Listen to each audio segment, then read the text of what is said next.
What's up guys, Matt here again. So for today's video I want to talk about some issues that I have with video games at the moment.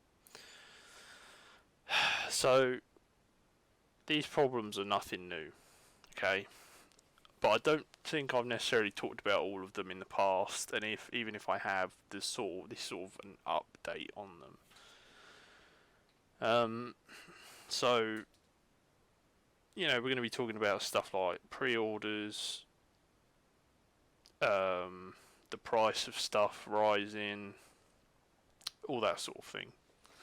So let's get into the examples, shall we? So number one, we're going to be talking about pre-orders, pre-order incentives, and pre-ordering games. So I don't like pre-ordering games. I really don't. I'd much rather buy the game, you know, on release day, which I haven't done in a long time. Usually I pre-order it and it comes on release day. Or I'd, like to wait a week or two, okay, or even longer than that in some instances. But the problem is all these pre-order bonuses, right? So right here we've got the Crash Team Racing from Game exclusive pre-order bonus. All you get is some pins. But this is the only place apparently you can get these from Game when you pre-order the game, either in store or online. So that's not very good. I don't like, you're sort of being bribed essentially to pre-order games, right? And I don't like that because for all you know the game could be rubbish. Now there's no chance that this game is going to be bad. So this is sort of one of the exceptions. But there are a lot of games out there that might be bad, that might not be any good, but you pre-order them because you want the cool bonus. Whereas if you had waited a week or two or a month after launch and looked up and saw how bad the game was, you would never get it in the first place, and you'd save yourself some money and disappointment. So this is the issue that I have, and also the fact they get you, these companies, they get you to pre-order it. You've paid brand new price, full price for it. Whereas a month later, the price of this, I have no doubt, the price of this will drop to £30 in a month. Maybe that's like, that's a sixth of the price. Well, seventh of the price actually, but £5 is quite a lot of money when it's only a £35 game to begin with. So another example is Cyberpunk 2077. Pre-order bonus is basically an exclusive limited edition steelbook, and you can only get it at Amazon. Now that's a pretty cool steelbook, to be fair, but once again, it's all about pre-ordering it, right? Which is really annoying.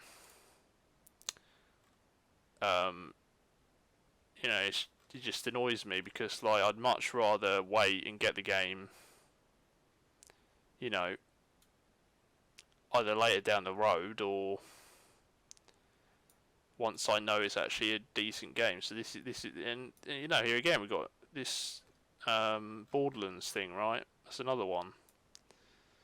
It's all these exclusivities and they're just really frustrating because as I said, it's bribing you to get the game. It's bribing you to put your money up before you even know if the game's any good or not, and that's not right in my opinion.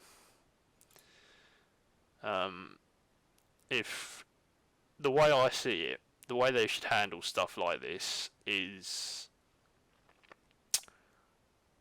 so pre-ordering day one, and let's say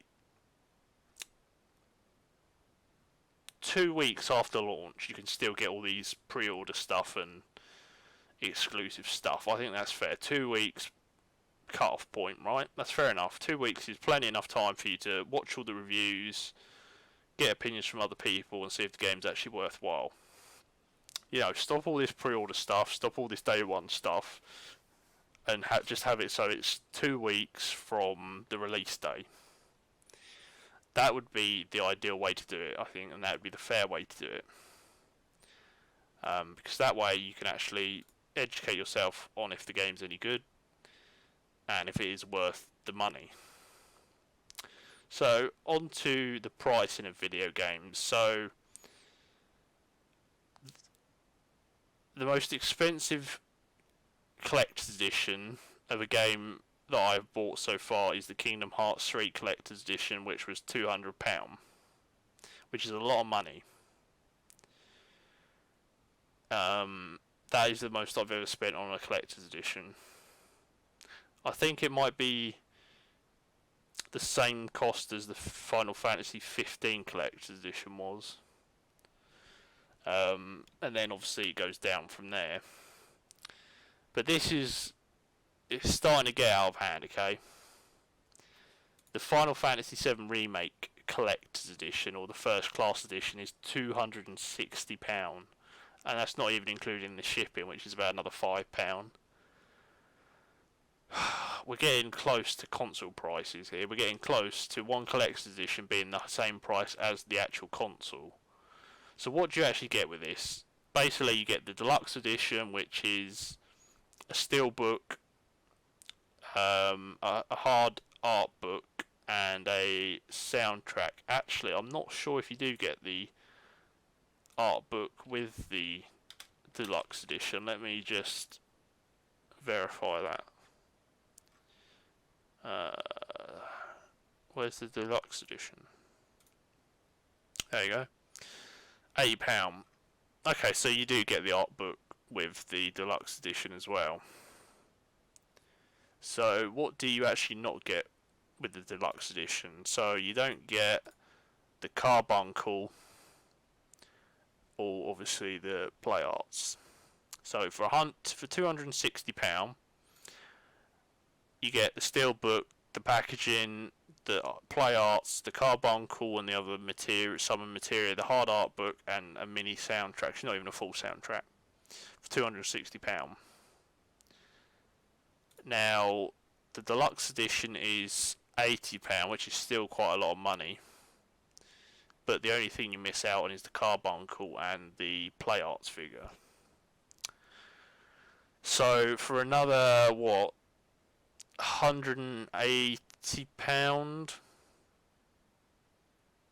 For another £180, you get the play arts figure and the carbuncle. Okay, so it's a play arts Kai, we know that.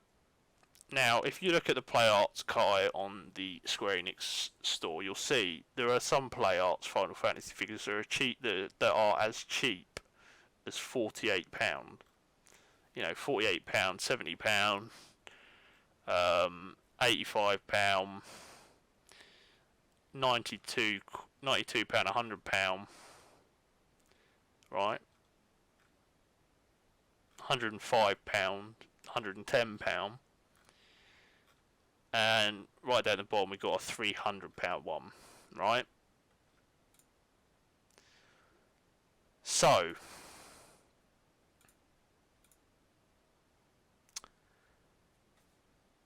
let's compare. That is apparently worth £180. That is apparently worth £300. But that quality looks a lot better than that. Or it's at the very least pretty much nearly identical, right? So, you know, you could argue this is worth £300. I just can't see that. I just can't see that being worth £300. But I can't see this being worth £180 either. £100.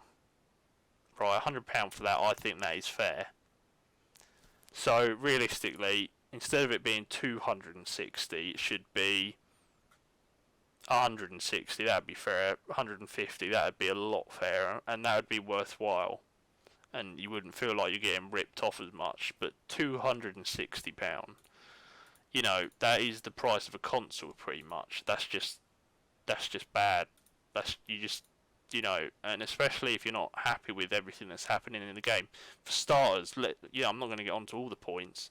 I don't like the fact it's turn-based. I said this in the video the other day. I don't like the fact that it's not turn-based. I don't like the fact it's getting split into parts, especially since this is coming out next year on the PS4. They're definitely going to do a PS5 version of it. So do you wait for the PS5 version? Do you get the PS4 version because you don't want to wait? And then after that we got the second part of the game and maybe even a third and fourth part. How long are they going to take to release? Are they going to take the same amount of time, like 5 or 6 years each? So are we literally going to be waiting 15 years to finish all the parts? You know, and this is just the first part, as I said. Imagine if they do a collector's edition for every single part of the game. £260 now, another £260, another £260, another £260. That's over £1,000 on all the Final Fantasy VII parts. Over £1,000 for all the Final Fantasy parts, Final Fantasy VII Remake parts. That's ludicrous, and the price could be even higher. On the PS5, the collector's edition could go up to £300. You know, so it's just crazy, and it's separate. This is another thing, right? They did this with the Kingdom Hearts one. The deluxe edition and the play art are completely separate packaging. Okay, so you get the box, you get the deluxe edition box, and then you get the play arts figure on its own in its own box. Now, there's nothing necessarily wrong with that, but that means it's not. Fair enough. They will only sell this play arts, I'm assuming, with the 7 remake as a bundle. I'm assuming that's what they did with the Kingdom Hearts 3 one, but you know, that's still insanity. And as I said, with the average price of the other play arts, you know, £180 and £300 especially is ridiculous, and it's all back to this pre-order and the cost of everything, and it's just getting too much, right? Going back to the pre-orders again, right? So go on Amazon. Amazon. So Medieval PS4, right? Even Medieval on the PS4 has got a pre-order incentive, right? You pre-order the game, you get these avatars for the PS4. Whoop-de fucking do, right? But at the very least, it's not really any big deal. If you choose not to pre-order it, you really aren't missing anything out much at all. In fact, they'll probably sell those on the PlayStation Store later anyway. And the game's only $24.99 to begin with, so you know you're not really risking anything by pre-ordering it, because we know it's going to be a pretty fun game anyway. So, you know, I just don't like the way all this is going. I really do not like the way all this, how this is all heading. You know, it's very, very worrying. I don't like it at all. And you know, there's microtransactions in games that I don't like either. That annoys me. This with the Call of Duty one, you buy it, you get the game, you get a Captain Price minifigure. The quality on that doesn't even look that good, right? Just another way to get you to pre-order the game. It's coming out on the same day as Medieval, ironically. But you know, literally, for some reason, nearly every single game that comes out now, there has to be some sort of pre-order bonus to get you to pre-order the game, so they get your money before anyone realises the game isn't actually any good, and it's really annoying. You know, and I've just had enough of it. Really, I hate. It is bribery. There's no other way to describe it. It's incentives, bribes to get you to hand over money before the game's out, and everyone even knows what it's like. So another thing that I take issue with is apparently they are doing DLC for this Crash Racing game, right? characters, tracks, stuff like that, costumes, and it's going to be a season type thing, right? So sort of like Fortnite does and all that. Now, the thing that worries me about this is content going to be permanently missable? If you decide not to play Crash Team Racing for a week or two, and the season goes by, or a month, you don't want to play it for a month, the season goes by, will you never be able to get that again? Will you never be able to get the stuff that was in that season again? To me, that's unacceptable. Permanently missable content is not okay. It's not. You shouldn't have to keep playing a game non-stop and, miss out on stuff. If you want to come back to a game, months later, you should still be able to get stuff, because as a completionist, I like to be able to obtain all the costumes or items or characters in a game. That's just what I like doing in games. So I just find it really frustrating and quite unfair for systems like that to work. It really is quite annoying. And on top of that, with this nitrous oxide edition of Crash Team Racing, it's another £20, right? And literally all you get for that £20 is you get a couple more costumes in the game. That is it for another £20, and that's just ridiculous. That's a rip-off, really. Especially since the base game's 35, this goes up to 55, is it? It's just not worth it. It really isn't. Again, look, another collector's edition, right? The Doom collector's edition is only £200, but you get a helmet with it, and that's about it, really. Well, actually, yeah, it's pretty much it. You get a helmet, a steelbook, a little book, a soundtrack,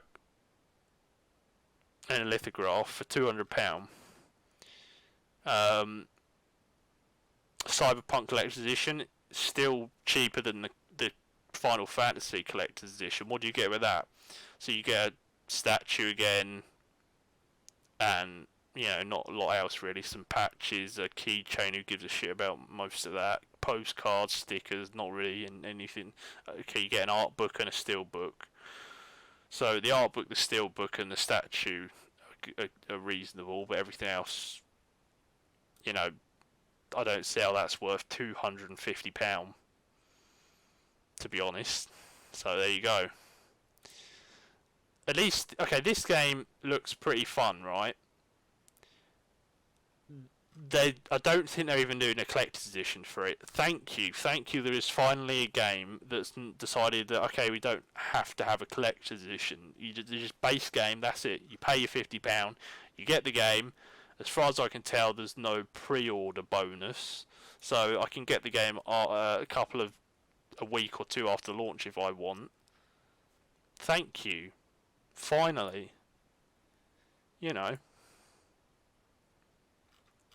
It's just disappointing. I'm just not happy with the way it's going.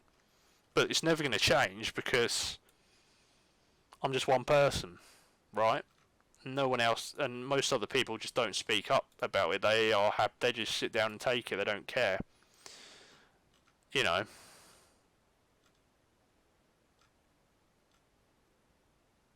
It's just frustrating.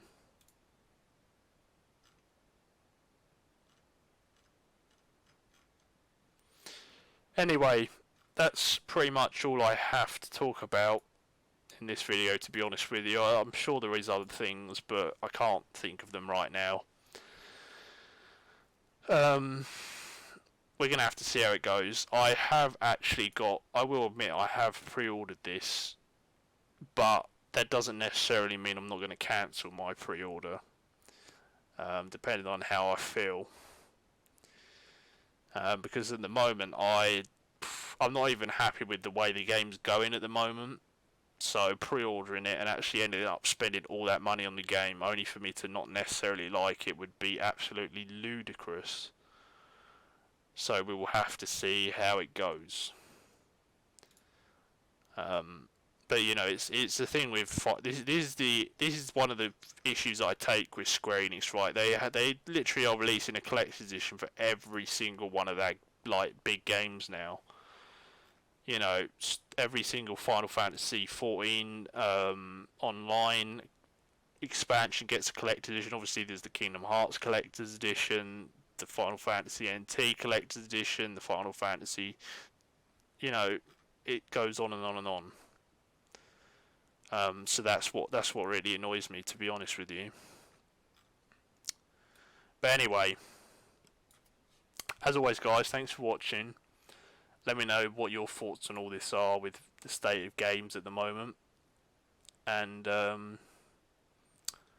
yeah, I'll see you guys on the next video. So thanks for watching, guys, and see you later.